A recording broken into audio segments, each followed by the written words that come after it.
Module 4, Practice Problems, Apologia Physics, question number 10.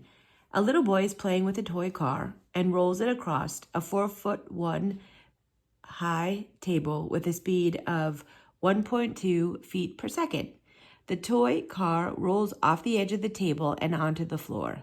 Assuming that the initial angle of the car's velocity is 0, as it rolls off the table, how far away from the table will the car land? This is like every other problem that we've done in this module. First of all, in this problem, we need to calculate the displacement in the x dimension. Obviously, the distance is what we're calculating. This is the x dimension. As usual, however, we need a piece of information from the other dimension before we can do this. We need to use the y dimension to figure out the time.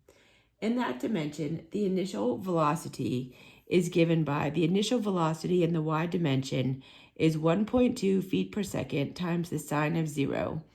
If you remember, the sine of 0 is actually 0, so there is no initial velocity in the y direction. We also know that the acceleration is negative 32 feet per second squared, and that the displacement in this dimension this is in the y dimension, negative 4.1 feet. This is all we need to use equation 2.19 to calculate time.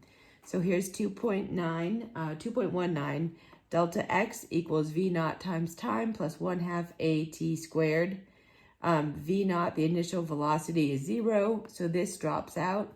So you put the numbers in for the displacement, the acceleration, solve for time, and you end up getting t equals 0.51 seconds. Okay, now that we have time, we can go back and use 2.19 again, but this time in the x dimension.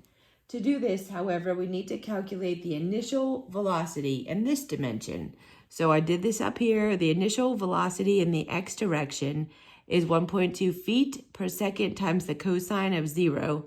And if you remember, the cosine of 0 is 1. So the initial velocity in the x direction is 1.2 feet per second. So come back to equation 2.19.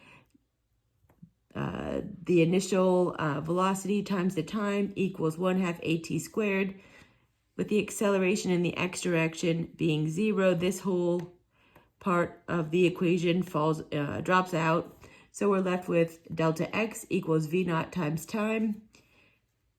Delta x, or the displacement, is 1.2 feet per second times 0.51 seconds. We get the displacement as 0.61 feet. So what that's telling us is this distance right here is 0.61 feet.